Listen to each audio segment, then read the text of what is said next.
Hybrid editing made easy. This hybrid photography vlog post is brought to you by ProShow. Photodex.com. Hey guys, Steven out here in LA for DiscoverMirrorless.com. As you know, I've been migrating hybrid photography into my current workflow, and it's going really well. But it's made me think, as hybrid photographers, we need to come up with more ways to incorporate eProducts into what we're already doing. I know I do all kinds of things that aren't my professional portrait clients, but I have taken some of the stuff I do and found a way to develop eProducts out of that. I wanted to share one of them with you now. It's something I do quite a bit of, whether for myself or for a friend, and that's selling things online. Let me tell you something about hybrid photography. It's really exciting, it's a lot of fun to do, and I'm just having a blast with it.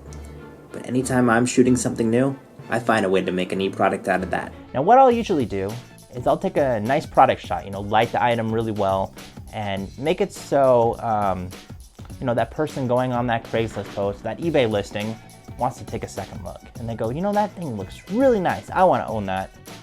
And so I'm trying to figure out a way to create that into a hybrid e-product, or to really just make a hybrid photo hybrid photo studio for products, and keep it within a reasonable budget though.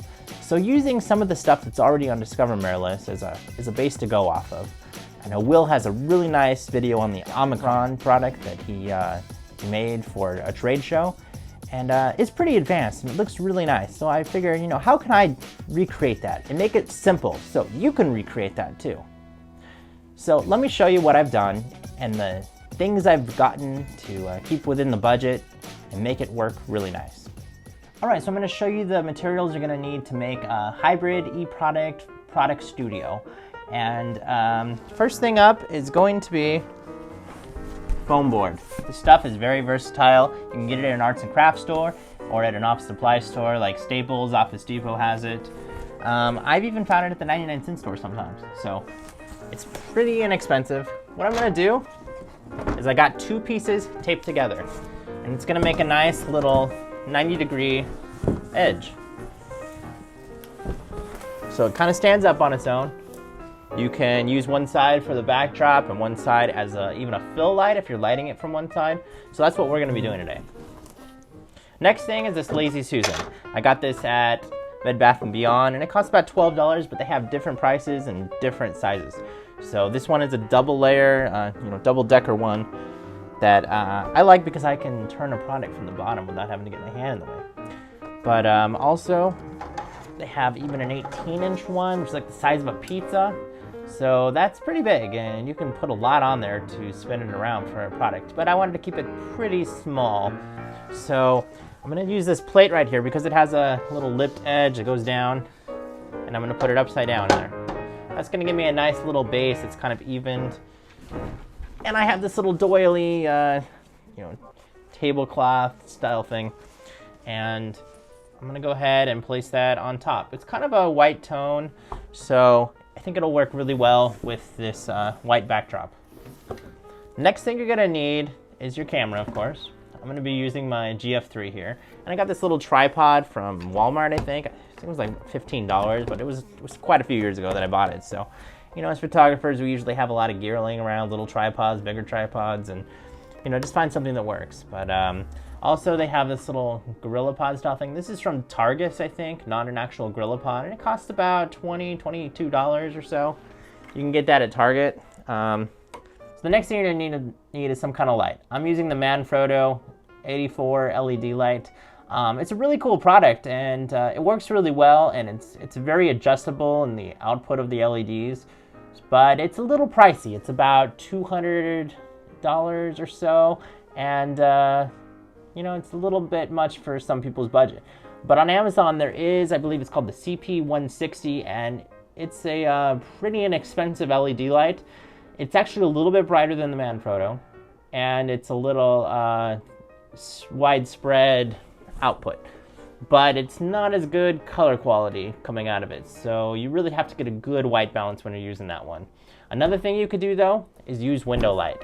And this room's my dining room, so it's full of light. There's about 4 or 5 windows in here, and so that just streams in. So if you put your product table next to the window, I think that would work really well too.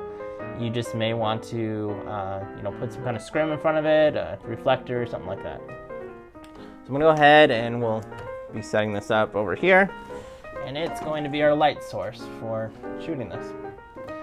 Now the next thing, of course, you're going to need is the product.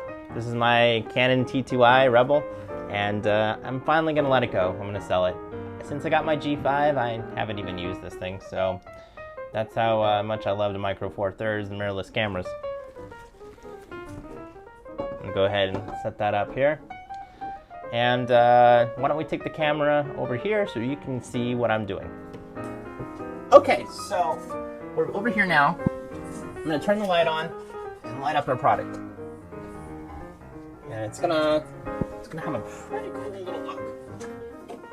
Let me turn on the GF3. Kind of get it in position. Okay, I'm shooting with my Sigma 30mm lens on the GF3, so alright, let's line it on up. Push this back a little bit so we have a bit more working distance. Now, as far as the LED light goes, you want to get a nice placement, and because it's LED, consistent light, you can move it around and kind of see the effect that it does on the product. So I'm going to go ahead, kind of set it up here like that. And because we're using the foam board like this, I can move this in and out, and as you can see, it changes the way that the light falls on the product. It gives a nice fill light on the other side, so kind of get it where you want it, and that can work really well too. Alright, so the final thing before we start shooting is to get a good white balance. I'm going to go ahead and use my color checker passport. It's a very versatile tool. I love using it.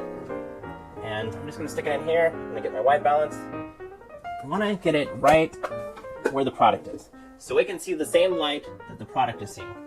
Whatever light's falling on my camera in there, it's going to be falling on that color checker passport now. So I'm going to kind of point that little square right there, push my set button. Now we have a perfect white balance for this. That works for your still photos and your videos.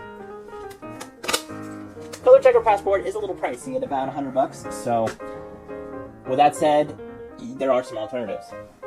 Here is a microfiber cloth that I got at B&H Photo Video, and this one is 18% gray. Cost me about $6, so you can get a nice exposure and a nice white balance off of it. I'm just going to lay it on top of the product there.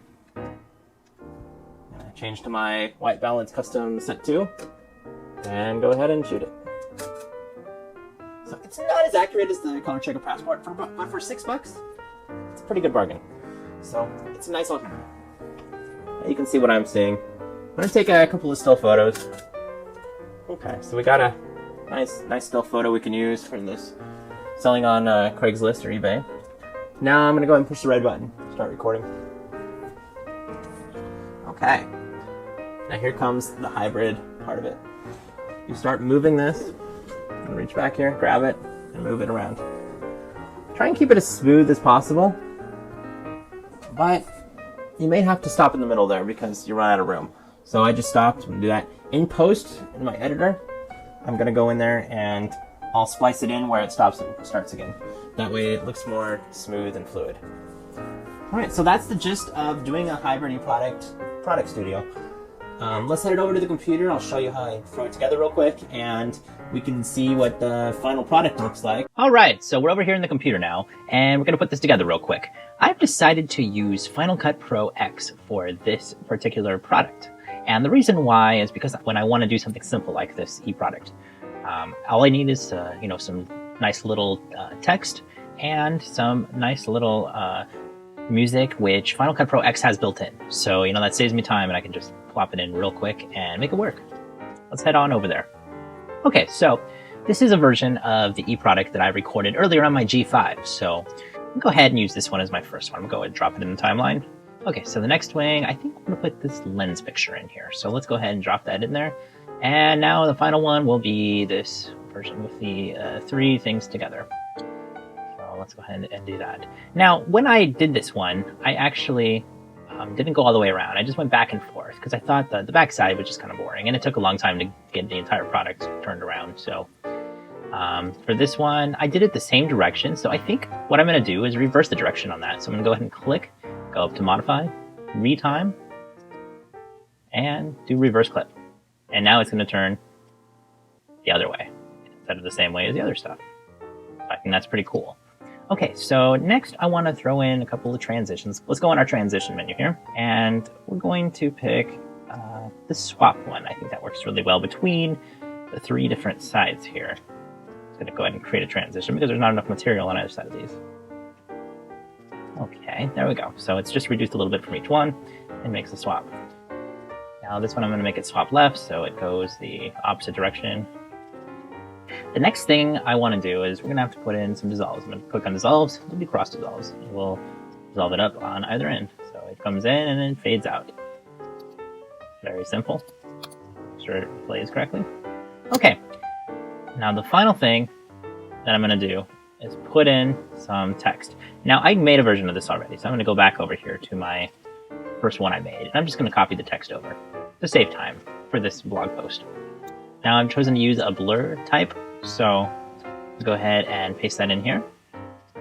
Now we're going to go ahead and copy that and bring it over here, and we're going to paste it in on this side. So when it goes out, it has the same information twice. Actually, one more type layer to get, and it's for the lens. It's a different one, it's white, as you can see there. So we're going to go ahead and drop that over too. So next thing, and this is the final part, I'm going to go over here to this, and I already know the music that I want. It's called Vista. So I'm going to click on it, I'm going to drag it right on over here, and I conveniently made it the same length as the music clip. Imagine that.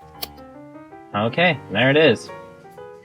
Okay, so that's all it is to editing. Now I can go over here and I can output it to any of the things I want to. YouTube, Vimeo, I can stick it out to Facebook even, and I can do different resolutions for Apple devices, 1080p, 720p, or I can just export it as a file. That's about it. So I gotta get going now. Check out the final product right after this, and I will see you guys next time. Just remember to keep it simple and get out there and shoot. See you around.